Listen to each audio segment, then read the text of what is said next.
Apalagi anak di bawah umur. Anak di bawah umur kan kebutuhannya beda sama anak-anak yang dewasa. Makanya kan bilang terawat, Mbak, jelas terawat. Nah, maka dari itu dokumen selain terawat dalam segi dokumen itu juga harus.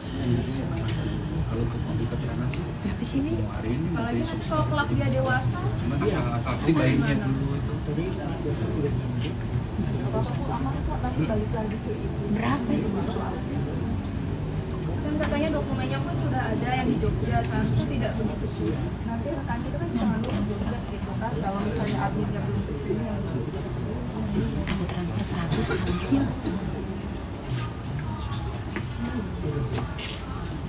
Terus mana mau ditransfer? Atau mungkin ibu mau ikut ke sana, Mau ditransfer? Mana bentar tempatnya ininya dah. seperti apa, supaya tidak khawatir. Ini alasan Dinsos ambil anak asuh Pratiwi Novianti, sebut soal prosedur dan tak ada izin operasional. Sebelum kita mulai, silakan klik tombol subscribe terlebih dahulu agar tidak ketinggalan info menarik lainnya. YouTuber Pratiwi Novianti menangis saat bayi-bayi yang ia rawat dari ODGJ akan diambil oleh dinas sosial. Hal tersebut terlihat dari akun Instagramnya @pratiwinoviantiril. Dilansir Selasa 1 Agustus 2023, alasan dari dinas sosial mengambil bayi-bayi yang dirawat Pratiwi tersebut adalah soal prosedur. Mereka menanyakan soal legalitas kita. Alhamdulillah, legalitas kita ada, ujar Pratiwi.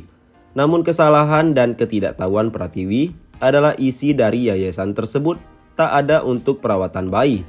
Jadi bayi-bayi itu mau diambil yang saya rawat dari hamil, biaya melahirkan, dan semuanya dari saya, ungkapnya. Selain itu, Pratiwi juga menyebut alasan penampungan dan penitipan serta tidak ada izin operasional dari yayasan tersebut. Seperti diketahui, di kediamannya Pratiwi membangun sebuah yayasan bernama Yayasan Rumah Peduli Kemanusiaan, di mana yayasan tersebut merawat bayi-bayi dari ODGJ. Dalam unggahan di media sosialnya, Pratiwi Novianti mengungkapkan keluh kesahnya usai para anak asuhnya dijemput paksa oleh petugas dinas sosial. Hal tersebut sontak membuat Pratiwi Novianti menyinggung soal biaya yang ia tanggung dalam merawat semua anak asuhnya hingga ODGJ yang ia temui. Kok nggak ada pertanyaan berapa ODGJ yang udah kita rawat selama ini? Biaya rawat RSJ nggak gratis, biaya lahiran sesar nggak gratis, merawat bayi-bayi pakai duit sendiri.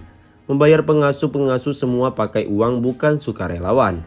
Ini adalah perjuangan saya merawat mereka, ujar Pratiwi Novianti. Tak hanya itu, Pratiwi Novianti juga tak terima lantaran dirinya dilaporkan seolah memiliki kesalahan. Padahal selama ini dirinya melakukan hal baik dengan merawat banyak anak terlantar.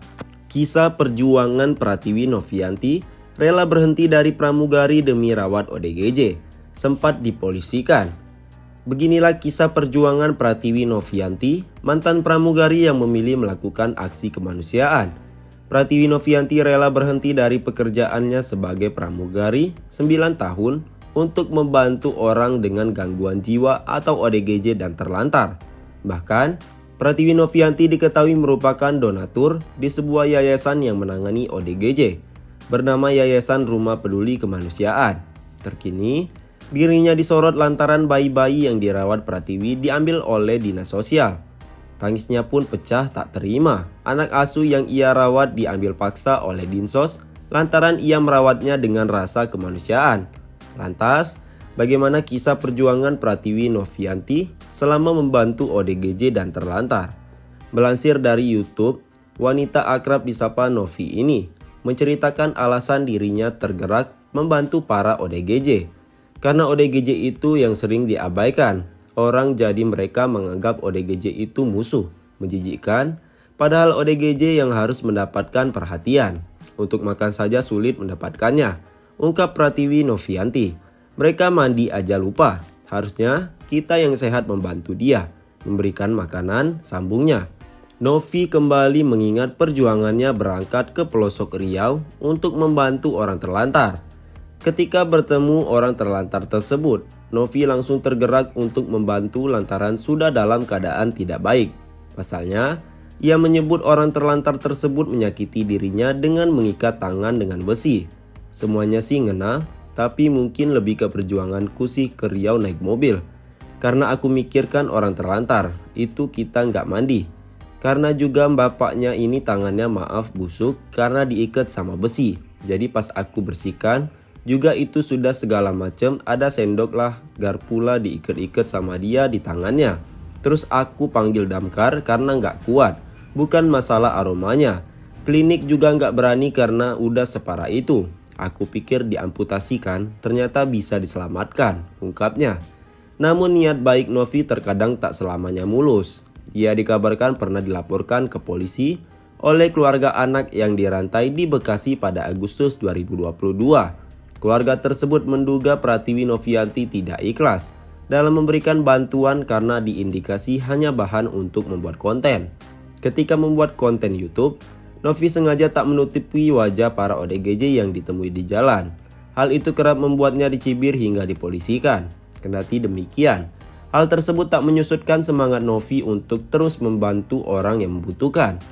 Cerita rela berhenti dari pramugari. Pratiwi Novianti atau yang akrab disapa Novi, rupanya telah bekerja sebagai pramugari selama 8 tahun. Namun ia memutuskan keluar dari pekerjaannya demi melakukan kegiatan sosial. Jadi, pas 8 tahun itu waktu pandemi COVID-19, aku memutuskan melakukan kegiatan sosial. Aku merasa nyaman dan senang.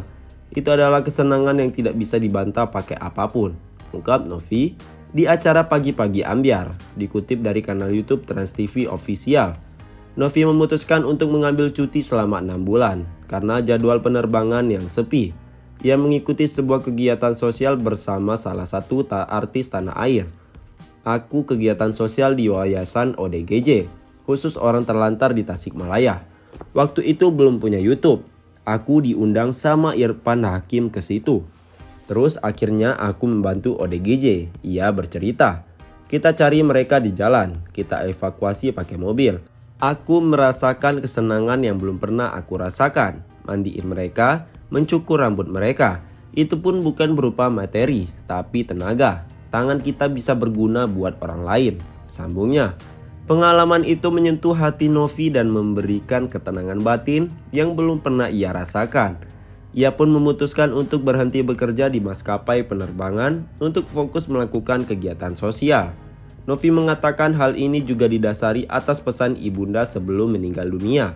Mamaku cuma berpesan lakukan yang terbaik untuk orang lain, karena mamaku sering banget menerapkan aku kebaikan-kebaikan. Ia terenyuh dan membantu ODGJ dan terlantar, hingga sembuh dan dapat berkumpul lagi dengan keluarganya. ODGJ yang terlantar di jalan butuh bantuan kita. Dia butuh ketemu sama keluarganya. Makanya banyak ODGJ yang sudah 10 tahun, 20 tahun, 30 tahun terlantar, akhirnya ketemu sama keluarganya dengan melihat tayangan YouTube, papar Novi.